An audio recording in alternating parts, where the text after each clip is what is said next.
क्या आपने कभी सोचा है कि 5000 साल पहले कुरुक्षेत्र के रणभूमि में जो उपदेश कृष्ण ने दिए थे, वही आज हमारी नौकरी, बिजनेस, रिश्तों और रोजमर्रा की समस्याओं में भी रास्ता दिखा सकते हैं।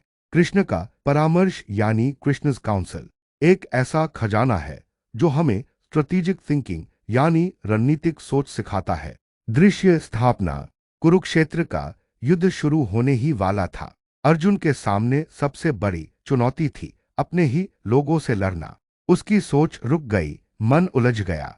लेकिन कृष्ण ने उसे सिर्फ युद्ध की बात नहीं सिखाई, बल्कि उसे रणनीति यानी स्ट्रेटेजिक थिंकिंग का मंत्र दिया। यही वही सिद्धांत हैं जिन्हें अगर हम आज अपनाएं तो हर कंटेम्पररी चैलेंज, चाहे करियर का हो, रिलेशनशिप का या पर्सनल लाइफ का, हम पार कर सकते हैं। एक समस्या को स्वीकारो और विश्लेषण करो। Acceptance and analysis. कृष्ण ने सबसे पहले अर्जुन की स्थिति को स्वीकार किया। उन्होंने उसे चुप नहीं कराया, बल्कि उसकी बातें सुनी। यह पहला पाठ है, समस्या को समझो, उसकी जड़ तक जाओ। आज की दुनिया में भी जब हम चैलेंजेस फेस करते हैं, जैसे जॉब लॉस, बिजनेस स्लोडाउन या फैमिली कॉन्फ्लिक्ट, तो हमारा पहला रिएक्शन होता है पैनिक। लेकिन कृष्णस काउंसल कहता है, पहले शांत हो, स्थिति को स्वीकारो, फिर फैक्ट्स को एनालाइज करो। रणनीतिक सोच का पहला कदम है स्थिति का यथार्थ विश्लेषण। दो दृष्टिकोण बदलो, दायरा बढ़ाओ। Shift in perspective. अर्जुन खुद को सिर्फ एक योद्धा मान रहा था। कृष्ण ने उसे बड़ा दृष्टिकोण दिया। तुम सिर्फ एक सैनिक नहीं, तुम धर्म के रक्षक हो। इससे उसका नजरिया बदल गया।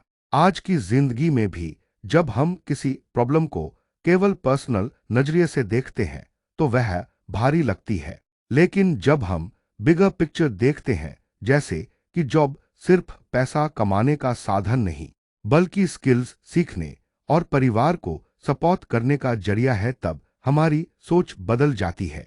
स्ट्रेटेजिक थिंकिंग कहती है, प्रॉब्लम को एक एंगल से नहीं, मल्टीपल एंगल से देखो। 3 परिणाम से अलग हो जाओ। Detachment from outcome. कृष्ण का सबसे प्रसिद्ध उपदेश, कर्म करो, फल की चिंता मत करो। यह सिर्फ आध्यात्मिक नहीं, बल्कि एक प्रैक्टिकल स्ट्रैटेजी है। मॉडर्न चैलेंजेस में हम अक्सर रिजल्ट एंजाइटी से जूझते हैं, एग्जाम का डर, इंटरव्यू का प्रेशर, बिजनेस का अनसर्टेनिटी। लेकिन कृष्णस काउंसल कहता है, आउटकम पर अटकना मत, एफर्ट को मैक्सिमाइज करो, रिजल्ट अपने आप आएगा। स्ट्रेटेजिक माइंड वही है जो कंट्रोल में सिर्फ अपने एक्शंस को रखता है, आउटकम को नहीं। 4 आंतरिक शक्ति को जगाओ, inner strength and resilience. Krishna ने अर्जुन को याद दिलाया, तुम्हारी आत्मा अमर है, न कोई उसे काट सकता है, न जला सकता है। यानी सच्ची शक्ति बाहर से नहीं, अंदर से आती है।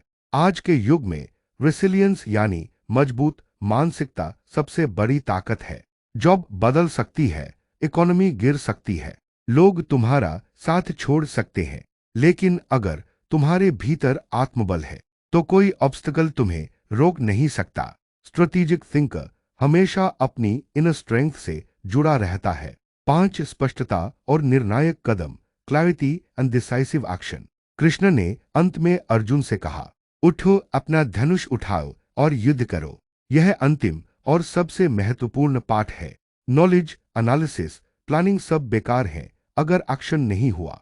मॉडर्न चैलेंजेस में हम अक्सर ओवरथिंकिंग में फंस जाते हैं, लेकिन कृष्णस काउंसल कहता है, क्लैरिटी के साथ डिसाइसिव स्टेप लो। स्ट्रेटेजिक थिंकिंग का मकसद यही है, सही समय पर सही एक्शन। आधुनिक जीवन से जुड़ाव।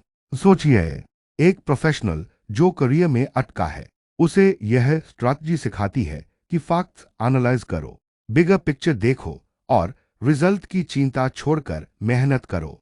एक एंटरप्रेन्योर जो रिस्क लेने से डर रहा है, उसे यह स्ट्रैटेजी कहती है कि क्लैरिटी से सोचो और डिसाइसिव एक्शन लो।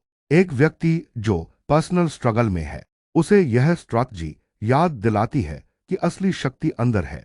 रणभूमि केवल कुरुक्षेत्र में नहीं होती। हर इंसान हर दिन अपने अपने युद्ध लड़ रहा है, और हर युद्ध में जीतने के लिए चाहिए एक रणनीतिक सोच जो कृष्ण ने अर्जुन को दी। तो अगली बार जब आप किसी चुनौती से जूझें, तो याद रखिए कृष्ण का परामर्श, स्वीकार करो, दृष्टिकोण बदलो, परिणाम से अलग हो जाओ, अपनी आंतरिक शक्ति को जगाओ और स्पष्टता के साथ कदम बढ़ाओ। यही है Krishna's counsel strategic thinking for contemporary challenges.